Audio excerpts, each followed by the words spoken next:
Welcome back. Time for another lesson. Perdón, inglés. Hola, bienvenidos.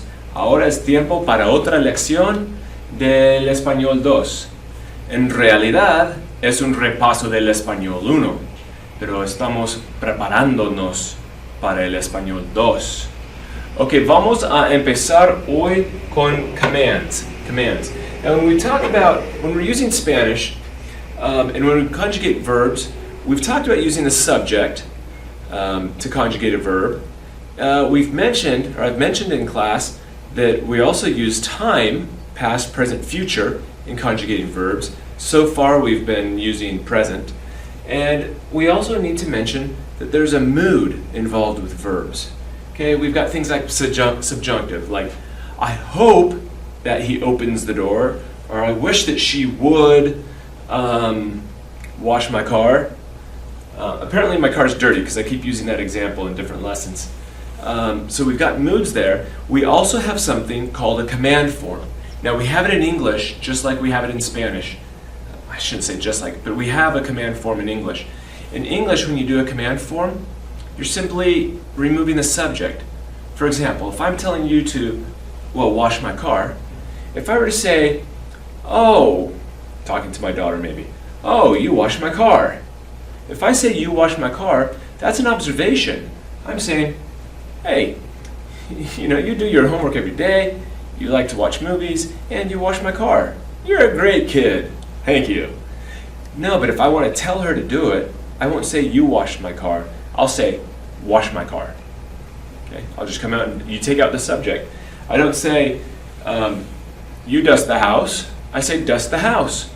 You use the vacuum. Use the vacuum. You brush your teeth is a statement, but brush your teeth is a command. So in Spanish we have commands also, but it just simply changes conjugations. Today we're going to be talking about two commands, using commands in the to form. Now usually you use commands either in the to or the usted.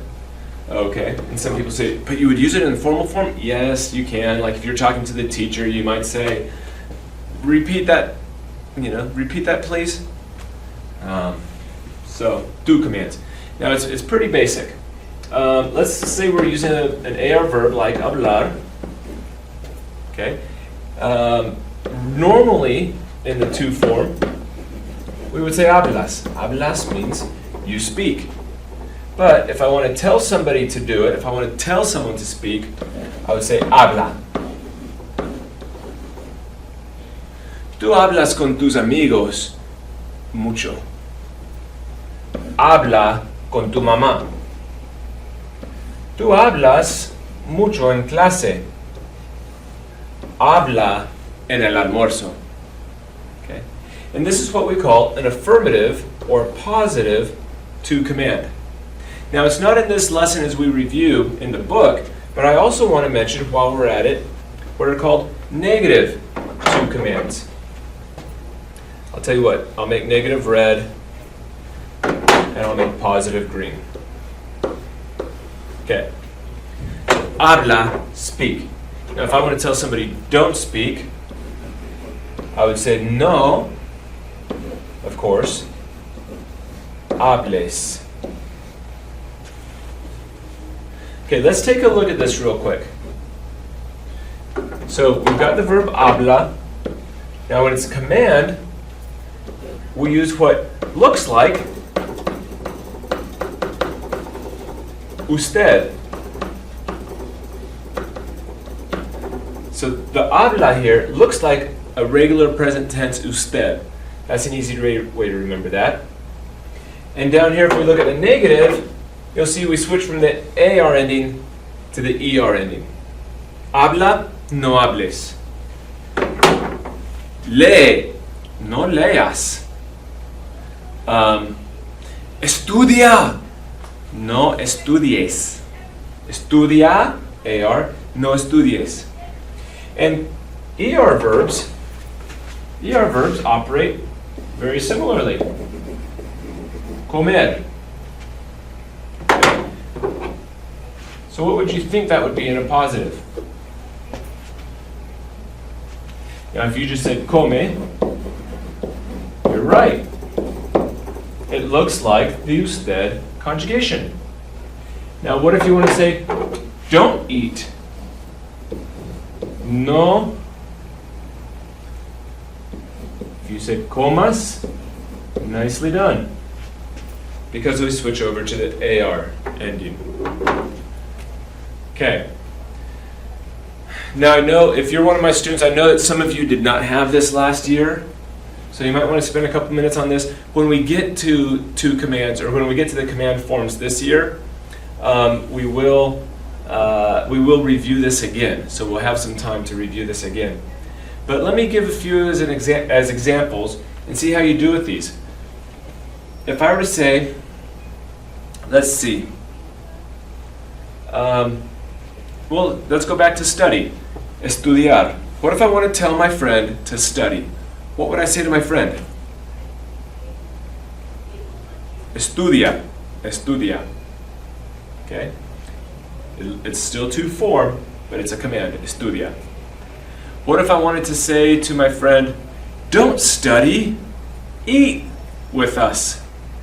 Don't study, eat with us. Talking to a friend. Okay, AR verb. No estudie, AR verb. No estudies. Now I want to say eat with us. Come con nosotros. No estudies, come con nosotros. Okay. Let's try one more. Let's say I want to tell my friend, oh, read the book. It's a good book. It's an ER verb, leer. It's positive command, it looks like usted. Lee el libro. Es un buen libro. Don't read the magazine. It's not very interesting. No leas la revista. No leas la revista. Okay. Now I do have to show you guys just a couple more. We'll talk more about these this year, but I just want to mention two of them. Haz. If you tell somebody, haz la tarea, what verb do you think that comes from? Well, if you said hacer, that's very intuitive of you. Hacer, to make or to do. Haz la tarea. Haz tus quehaceres, do your chores. Haz la cama, make the bed. Haz. Haz is an affirmative to command. It's irregular. Okay, when you're telling somebody to do something, haz. We'll talk about the irregular one in another lesson. I think that was it. Okay, wash the dishes. If to wash is lavar, how would I say wash? Oh, no, I'm sorry, one more. One more. I'll put it down here. Venir is also an irregular that we'll talk about later on this school year. But if you're telling somebody to come here, ven. Ven conmigo. Okay, come with me. Ven. All right, but we won't mess with that one too much. Okay. So wash the dishes. Lava los platos. Okay. Don't wash the dishes. No laves los platos. Something I wish I got told more often was no laves los platos. No laves los platos. Yo quiero lavar los platos. That would be great. Okay, last thing in today's lesson is the present progressive. Now, present progressive, it's another conjugation, but it's pretty easy, pretty quick. Okay, if I were to say, hablo español, just as an example, hablo español, does that mean that I am speaking it right now? Okay, hablo español, but am I doing it right now? No, you're just saying, in general, I speak Spanish. Well, then how would you tell somebody, I am speaking Spanish right now? Oops, I just did it in English. I am speaking. We end up combining two, or using two verbs for this phrase, I am and speaking. Now, we talked already about the verb estar. Can you give me the conjugations real quick as I write them down? Yo, tú, él, ella, usted, nosotros, ellos, ellas, ustedes. Okay, so there's a quick review of estar. Okay, so we got the first part done. I am speaking. But now how do we say speaking? Well, if you have an AR verb, you'll put ondo at the end. You'll drop the AR and add ondo. If you have an ER or IR verb, you'll drop the ER or IR and add yendo. Remember that I mentioned that ERs and IRs hang out together, they do a lot together? Yendo, I and the E. So, I am speaking Spanish. Estoy. We take hablar, drop the AR, add the ondo. Estoy hablando. Estoy hablando, I am speaking. If I talk to my friend and I say, Oye, ¿qué estás? What are you doing? Doing, how would I say doing? Well, the verb is hacer. Drop the ER. Add yendo. ¿Qué estás haciendo? Oye, Pepe, ¿qué estás haciendo? Pues estoy comiendo. Estoy comiendo. ¿Qué estás haciendo tú? Yo no estoy comiendo. Yo estoy presentando una lección. I am presenting a lesson. No estoy comiendo. Estoy escribiendo una carta a mi mamá. ¿Qué estás haciendo? Estoy pensando. ¿Qué estás haciendo? Estoy leyendo. We'll talk about spell change in that one later on. ¿Qué estás haciendo? Yo estoy lavando los platos. ¿Qué estás haciendo?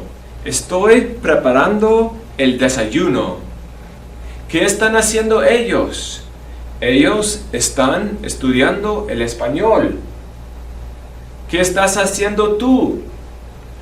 Yo estoy wishing this lesson were over. Okay, done. That's the end of today's lesson. The commands and the present progressives. Okay, chicos, gracias por escuchar, gracias por prestar atención. Espero que presten atención. Hasta luego. Chao.